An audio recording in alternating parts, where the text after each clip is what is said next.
Hello and welcome back to Bicyclelegs and another edition of Studio Albums Ranked. And today we're going to be looking at the studio discography of the wonderful George Harrison, obviously best known as a member of the Beatles, but he had a great solo career in his own right. I'm going to be looking at 10 of his solo albums. The two that I won't be including are the two that he did while he was still in the Beatles, which is Wonderwall music and electronic sound. The first one is a soundtrack, the second one is very much an electronic experimental noise album, if you were. And I don't feel like they really can be compared with the studio albums that he did after he left the Beatles, which were all more song oriented. So those are the ones I'm going to be looking at. As I say, there are 10 albums overall. So I'm going to be looking at these, ranking them from my least favorite to my most favorite. Again, these are just my opinions. I'm not saying this is definitely best and worst. This is my least favorite, my most favorite. And please let me know in the comments where you disagree with me, how you would rank them, because I would love to know. I'm always looking for other people's perspectives on these catalogues, so please do let me know. Anyway, I'm going to start with my least favourite, which is still an album I like quite a bit. I should say I really like all of these albums. I don't think that George Harrison ever really made a terrible album. Just some are better than others. But my number 10 is going to be his album from 1974, and that is Dark Horse. Great cover. Really, really love that cover. And yeah, I mean, some people called this Dark Horse H-O-A-R-S-E because his voice was really shot when he recorded a lot of this. It would recover, thankfully. But, and yeah, I mean, it's not his greatest album, obviously. I'm ranking it at the bottom. There's still some good music on here. The wonderful Harry's on Tour Express, the instrumental that opens the album, is really, really good. Simply Shady I love. Ding Dong Ding Dong is always a holiday favourite for me. You know, ring in the old, ring in the new, sort of New Year song. I think the title track Dark Horse is really good. I would have loved to have heard him re-record that though when his voice was in better nick. Far East Man is great. It Is He, Jai Shri Krishna I really like. The cover of Bye Bye Love, yeah, not so good. But so that's my number 10 is Dark Horse from 1974. My number 9 is going to be his album from 1981, and that is Somewhere in England. Again, not a bad album. Just not one of my favorites of his. The record company sent this back a couple of times and said, we're not happy with it, can you record some more songs, that sort of thing. He ended up writing The Wonderful All those years ago for this album, which was his tribute to the slain John Lennon, and has Paul and Linda McCartney on backing vocals and Ringo on drums and backing vocals. Yeah. I mean, to me, it's far and away the best thing on the album. Although Blood from a Clone I rather like. Baltimore Oriole, Hong Kong Blues, great cover. Save the World. The rest of it is not terrible. It's just, I find it a little bland. I don't feel like there's as much sort of exciting music on this album as there are on some of his later albums, which we will get to. The next album we're going to have a look at is my number 8. It is his album from 1975, so it's his last album for Apple Records and for EMI, and that is Extra Textra. Read all about it. I love the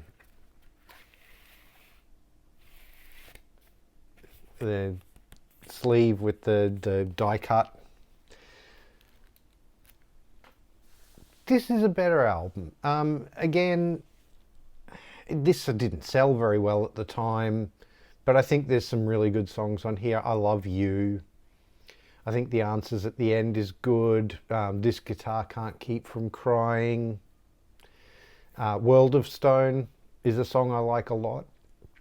His name is Legs, ladies and gentlemen. Legs Larry Smith from Bonzo Dog Doodah Band.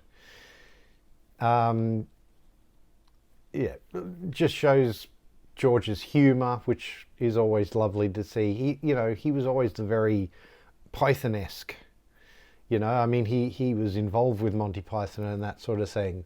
And by this time, this album, like the inside sleeve, it says, "Oh, not him again." Yeah. But I think this is a better album than people give it credit for. And yeah, I mean, we're going to have a couple here that are coming up that I think are really better albums than people give them credit for. The next album we're going to have a look at is his self-titled album from 1979. It is my number 7 in my ranking, and that is, as I say, self-titled, George Harrison. This was his second album on his own label, Dark Horse Records. It's got some really good songs. It's got Not Guilty, which was a song he originally recorded with the Beatles during the White Album sessions. And if you get the deluxe versions of the Beatles' White Album, you can hear the Beatles version of Not Guilty.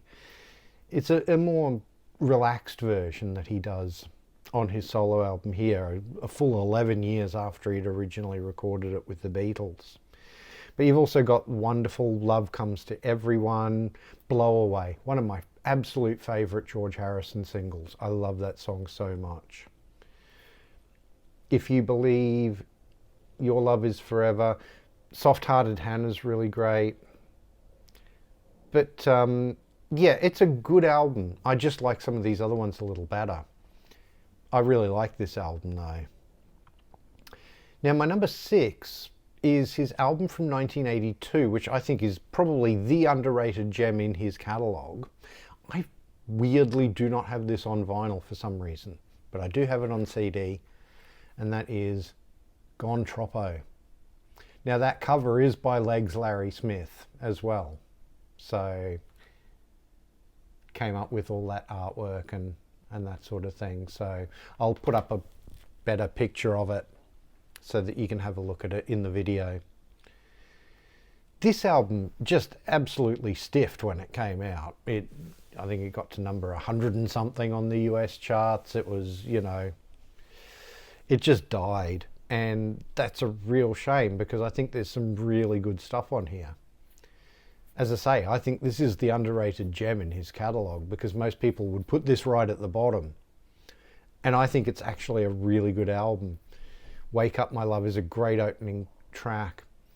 Dreamway was in the movie Time Bandits, which is a movie I absolutely love by one of my favourite directors, Terry Gilliam, which was also made by Handmade Films, which was owned by George, was originally set up to finance Life of Brian and ended up financing a bunch of other really great films.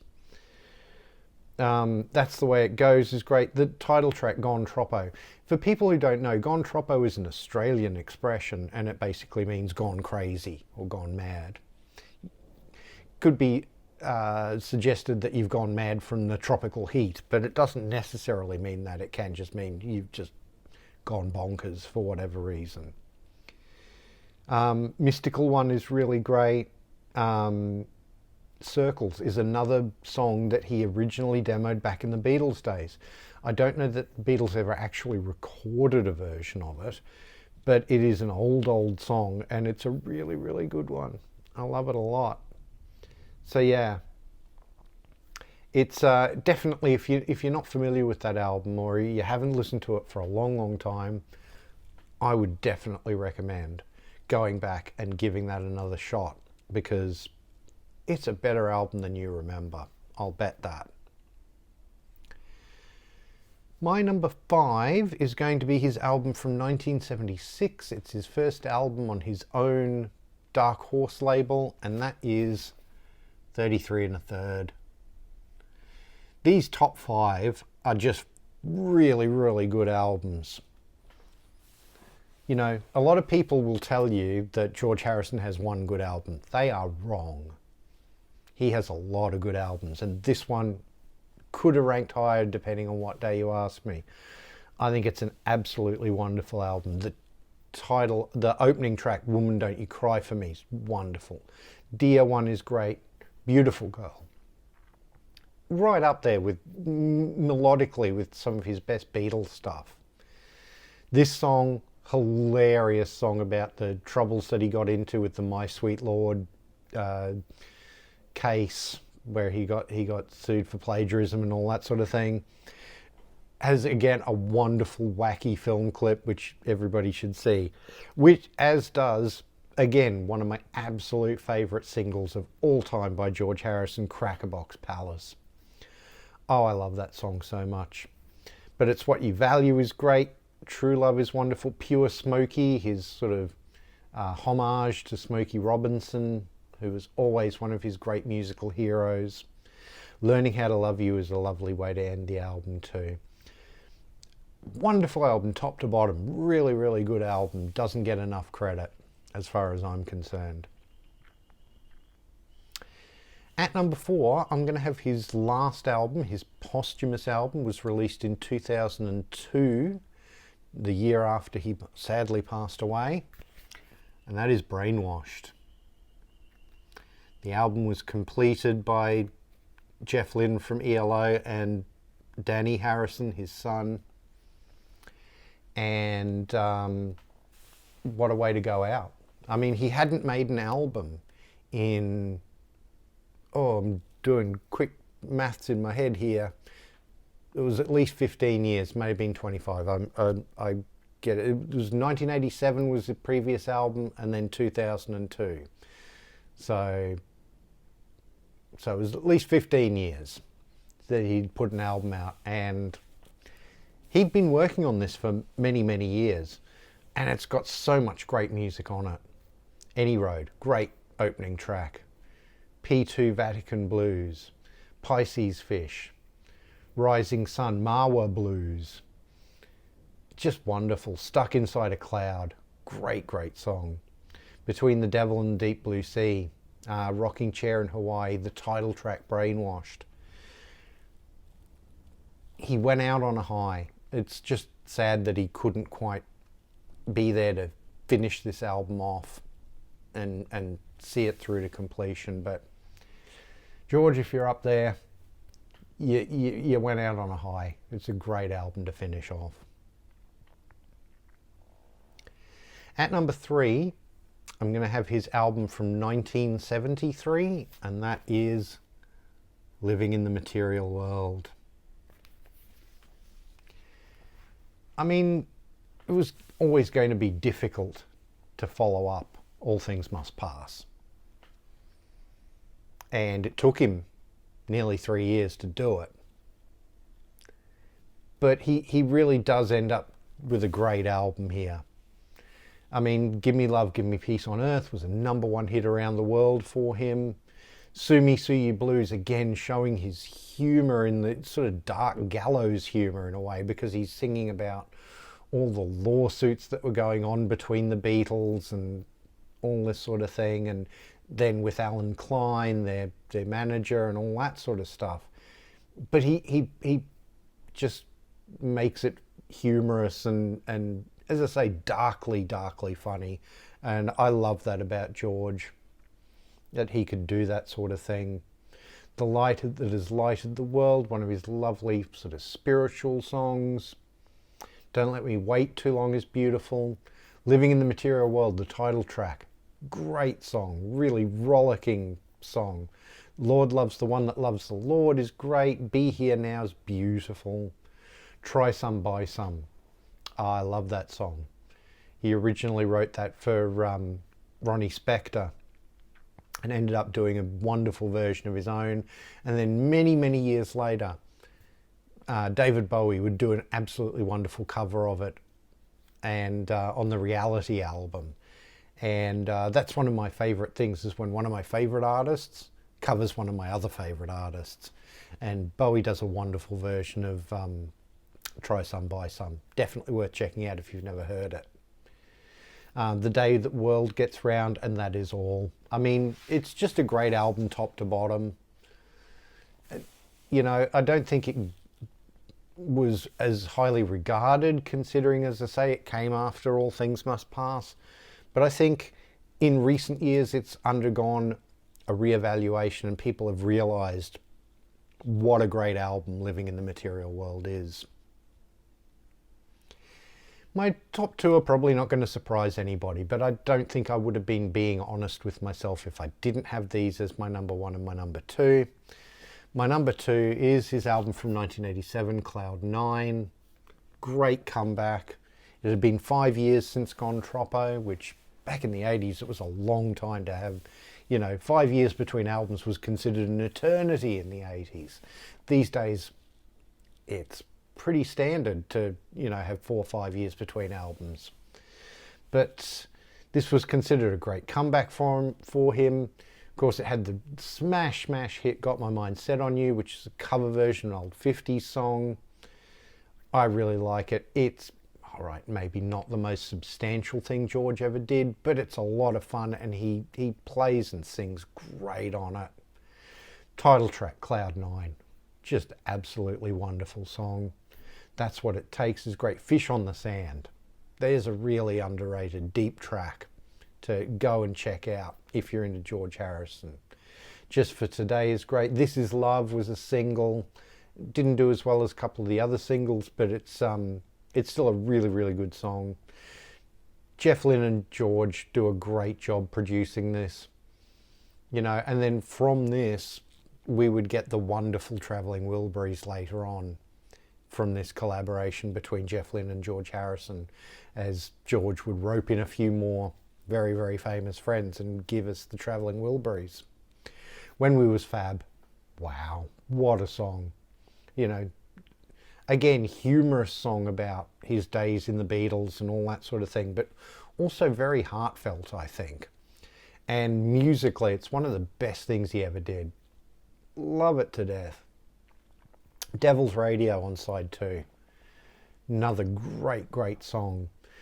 Someplace Else, Wreck of the Hesperus. There's another deep track that you should go and explore with George Harrison. Love it. Breath Away from Heaven, yeah. And then it closes with Got My Mind Set on You. Top to bottom, what a great album that he did in the 80s. It was a huge success for him. It was his last major success. As I say, it wouldn't be until 2002, the year after he died, that we would get another album, a studio album from George Harrison, which is really sad. And then number one is going to be a surprise to precisely nobody, but it had to be. All Things Must Pass. This is my favourite Beatles solo album. As much as I love Paul McCartney's career, and as you'll know, if you're a regular watcher of the channel, I've done many Paul McCartney videos.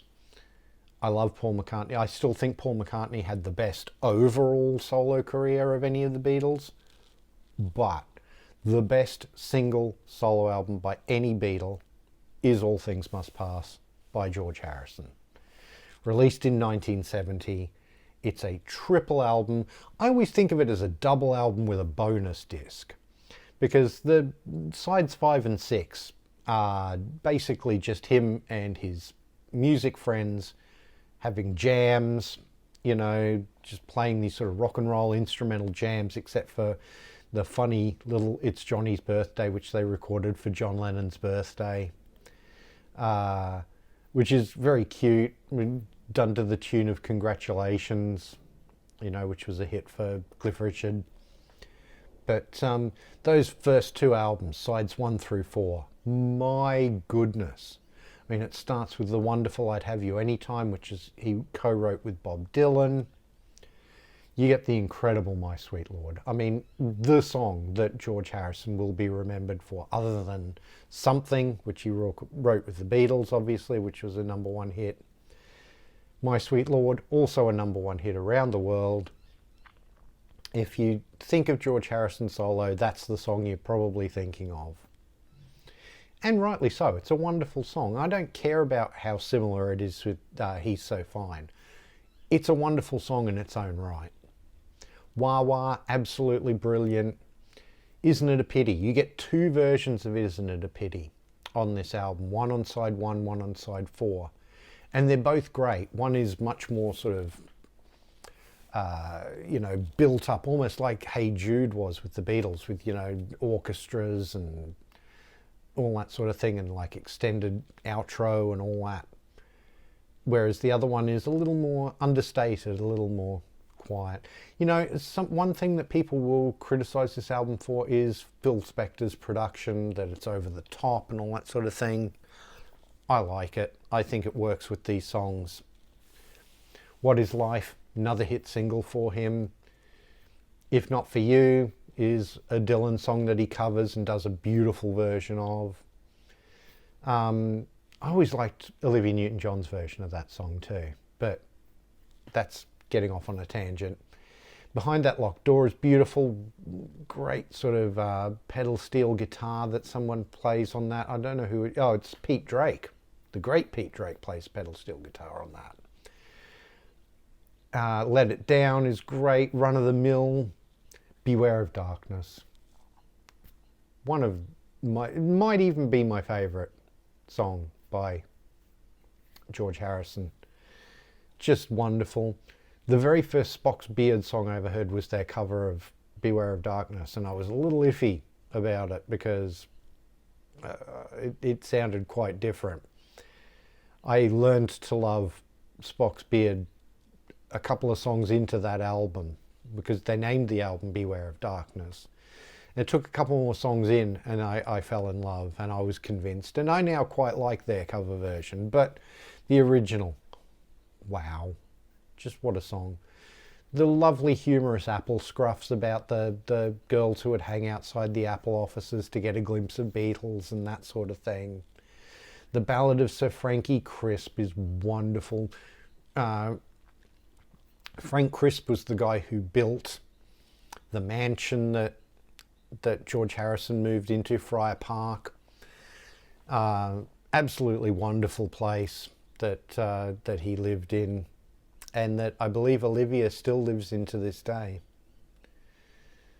Awaiting on You All is a wonderful, rollicking song. All Things Must Pass, the title track. Again, a song that George originally tried to record with the Beatles. There's a version of it on the Anthology 3, I think it is, and it's very good too, but the version here is just absolutely wonderful. I Dig Love is, again, sort of a little humorous song, which is kind of cool. Art of Dying is just epic, just absolutely brilliant, and the subject matter that he's talking about, it's these deep Hindu religious sort of philosophical topics. Now, I may not be a Hindu, I'm not a religious person or whatever, but I find his lyrics on this song just fascinating.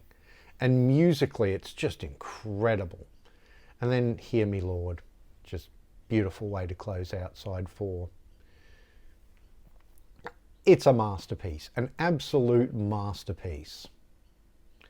So that is my George Harrison studio albums ranked. Going through them again from the top, we have at number 1, All Things Must Pass. At number 2, Cloud 9. At number 3, Living in the Material World. At number 4, Brainwashed. At number 5, 33 1/3. At number 6, Gone Troppo. At number 7, George Harrison Self-Titled. At number 8, Extra Texture, Read All About It. At number 9, Somewhere in England. And at number 10, still a good album, still worth checking out, Dark Horse.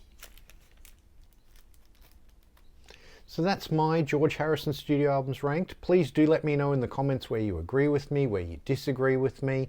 If you have a ranking of your own, please do leave it in the comments and let me know, because I'd love to compare notes.